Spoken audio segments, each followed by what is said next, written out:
दोस्तों कहते हैं जो चैलेंज होता है वो आपको चेंज कर देता है और हर एक नीट एस्पिरेंट के पास है 80 डेज चैलेंज जो मैं आपको दे रहा हूं और आप इस चैलेंज को सेल्फ से लें। आपके पास यहां पर कोई ऑप्शन नहीं है। अगर 80 डेज का चैलेंज आप एक्सेप्ट करते हैं तो मेरी गारंटी है कि आने वाला दिन, जो आने वाले ईयर्स हैं वो आपको बिल्कुल चेंज कर देंगे। आपको, आपकी फैमिली को, सभी के दिन बदल जाएंगे और आप एक सफल डॉक्टर बनकर देश की सेवा करेंगे। जी हाँ दोस्तों, नमस्कार। मैं हूं आपका दोस्त डॉक्टर अभिषेक और स्वागत है एक बार फिर से आप सभी भारत के फ्यूचर डॉक्टर्स का। दोस्तों आप सभी को पता है कि नीट एग्ज़ाम की डेट आ चुकी है। 26 जुलाई को आपको एग्ज़ाम है और आपके पास बचे हैं सिर्फ और सिर्फ 80 डेज़। हर एक स्रोत जो आपको कमज़ोर करता है, जो आपको पीछे ले जाता है, वो सभी बंद हो चुके हैं। चाहे वो कोचिंग संस्थान हो या कुछ एक ऐप्स पे जो मिल रही थी फ्री लाइव क्लासेस, तो वो लाइव क्लासेस भी क्लोज हो चुकी हैं। अब अगर आपको उनसे पढ़ना है तो आपको देना है पैसा। तो अब कुल मिला के एक चीज़ आपके पास दो ऑप्शन बचा है। एक तो ये डू और डाई, करो या मरो। करना क्या है भाई, सिंपल सा एक रूटीन में आपको बोलता हूँ कि अगर आपके पास कुछ ना हो ना तो आपको आसानी होती है मंजिल को पाने के लिए। आपके पास एनसीईआरटी की बुक है, आपके पास ज़्यादा बुकें नहीं हैं, आपके पास जिस भी प्रकाशन की बुक है, चाहे वो डीसी पांडे हो, चाहे वो एससी वर्मा हो, यानी आपके पास जितना स्टडी मटेरियल है वो इनफ है। मैं आपसे हर बार कहता हूँ कि 50 बुक के पीछे ना भागें, एक बुक पढ़ें लेकिन कॉन्सेप्ट्स को क्लियर रखें। ठीक है, तो अब मैं आपको बताऊंगा एक रियलिस्टिक स्ट्रेटजी जिसको फॉलो कर आप सभी लास्ट के जो 80 डेज आपके पास बचे हैं, अगर इसमें फॉलो करेंगे तो मेरी गारंटी है कि आप डॉक्टर बन सकते हैं, आप अपने सपने को साकार कर सकते हैं। दोस्तों बहुत से बच्चे होंगे जिनका सिलेबस कंप्लीट हो चुका होगा, तो उन बच्चों के लिए एक चीज़ है कि भाई अब आप सिलेबस कंप्लीट हो गया है, आपने रिवीजन करना है। अगर रिवीजन हो गया है तो सिर्फ और सिर्फ previous year question paper, last के 30 या 25 ईयर 10 ईयर जो भी मिल जाए, चाहे वो नीट एग्ज़ाम या कोई भी एग्ज़ाम, मतलब आपको कुल मिला के सभी कॉन्सेप्ट्स को क्लियर करने वाला, सिलेबस से जुड़े हुए हर एक क्वेश्चंस को सॉल्व करना है और तब तक करना है जब तक हर एक कॉन्सेप्ट आपके टिप पे ना जाए। ये तो बात हुई उन बच्चों की जिन बच्चों का जो है सिलेबस कंप्लीट हो चुका है। लेकिन अभी वो बच्चे जिनका सिलेबस कंप्लीट नहीं हुआ है, जिन्होंने 30% या 40% ही पढ़ा है, तो उनके लिए एक बेहद इंपॉर्टेंट चीज़ है, क्योंकि उनके पास एक भी मिनट वेस्ट करने को नहीं है।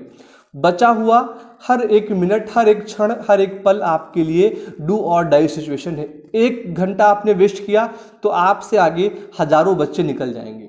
ठीक है, तो करना क्या है, देखिए मैं ये मान के चलता हूँ कि अगर आप पिछले 6 महीने से ही पढ़ रहे होंगे तो कम से कम आपने नीट का 30 to 40% सिलेबस कंप्लीट कर लिया होगा। अगर नहीं भी किया है तो आपने बेसिक कॉन्सेप्ट या जो आपकी बेसिक कैलकुलेशन है वो तो आपने स्ट्रॉन्ग कर ही ली होगी अभी तक। तो करना क्या है, देखिए जब हम कोई लक्ष्य जो है बड़ा बनाते हैं तो टफ होता है कामों करने को लेकर। तो उसके लिए एक बेहतर ऑप्शन ये होता है कि हम टॉपिक को छोटे छोटे पार्ट्स में डिवाइड कर लें।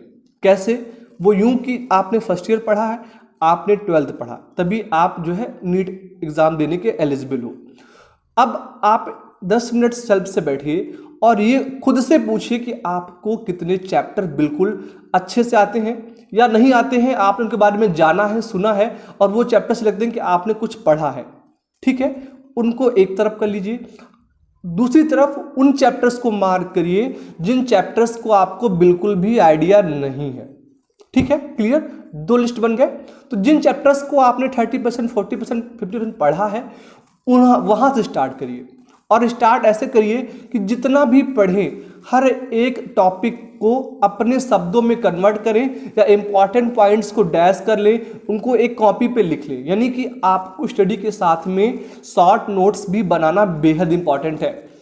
डे के टाइम शॉर्ट नोट्स बनाइए या फिजिक्स, केमिस्ट्री, बायोलॉजी, जो कुछ भी स्टडी का जो टाइम है, कॉन्सेप्ट समझने का टाइम है, वो रखिए फर्स्ट मीटिंग में। सेकेंड मीटिंग में क्या करना है, आपको जो आपने पढ़ा है मॉर्निंग में उसी से नंबर आप क्वेश्चन सॉल्व करने हैं। एक यही ऑप्शन है जो आपको सिलेक्शन दिला सकता है। ठीक है, अब जब ये पोर्शन कंप्लीट हो जाए जिसमें आपने 50% पढ़ा है तो उस टॉपिक को उठाइए जिसमें आप वीक हैं, आप बिल्कुल नहीं पढ़ें।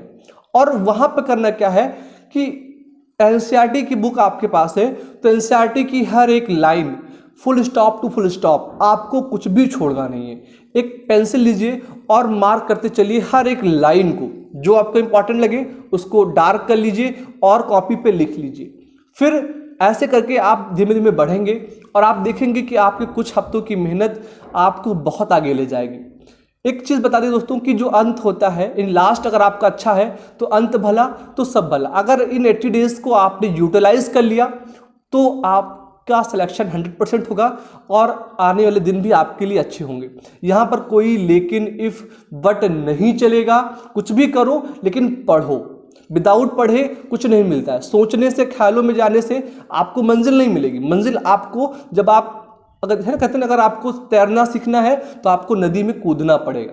तो सेम एज आप स्टार्ट करिए। अब यहाँ पर एक चीज़ और है दोस्तों कि आपका जो स्कोरिंग सब्जेक्ट है वो बायोलॉजी। अगर आप बायोलॉजी में 350+ स्कोर कर लेते हो, 340+ स्कोर कर लेते हो, तब आपको आसानी होती है। तो उसको पढ़ने के लिए NCERT की बुक सफिशियंट है। NCERT के डायग्राम्स को आप पढ़िए। और बायोलॉजी में ज़्यादा अगर रटने का मन ना हो, बोरियत फील हो रही हो, तो आप MTG फिंगर टिप से नंबर आप क्वेश्चंस भी सॉल्व करें। जितने क्वेश्चंस आप सॉल्व करोगे बायोलॉजी उतनी ही अच्छी आएगी। दोस्तों देखिए, एक चीज है, प्रैक्टिस जो होता है वो आपको परफेक्ट करता है। वो फिजिक्स हो, केमिस्ट्री हो या बायोलॉजी में। बच्चे गलती क्या करते हैं, वो इनऑर्गेनिक पोर्शन केमिस्ट्री का या बायोलॉजी पोर्शन, यहाँ पे वो थोड़ा सा रटने का प्रयास करते हैं। रटना सही भी है, लेकिन रटने के साथ में अगर आप क्वेश्चंस को सॉल्व नहीं करोगे तो आपकी पूरी मेहनत खराब हो जाएगी और आप हमेशा लो स्कोर में फंस जाते हो। अगर आप सेल्फ से पूछोगे तो एक यही कॉज है जो आपको अभी तक और बच्चों से पीछे रखता है। तो इस कमी को दूर करें और नंबर आप क्वेश्चंस जो है सॉल्व करना स्टार्ट कर दें। ठीक है, तो आई होप आप मेरी बातों को सीरियसली लोगे और जो डेज आ रहेंगे उन डेज में आप बिल्कुल भी टाइम को वेस्ट ना करके अपना 100% स्टडी करोगे। और अगर आप 100% ना दोगे तो मेरी गारंटी है कि आपको आपकी मंजिल आसानी से मिल जाएगी। तो आप सभी दोस्तों के लिए आज इतना ही। आप सभी का बहुत बहुत धन्यवाद। अगर वीडियो अच्छी लगी वीडियो को लाइक कर दें। अगर आप नए तो प्लीज़ सब्सक्राइब कर लें और हमें जुड़े रहें। अपने अमूल्य सुझाव हमको दें ताकि हम आपके लिए एक बेहतर से बेहतर वीडियो प्रोवाइड कराएं जो आपको हेल्प करे सिलेक्शन को देने में। आप सभी का बहुत बहुत धन्यवाद। Thank you so much. जय हिंद, वंदे मातरम।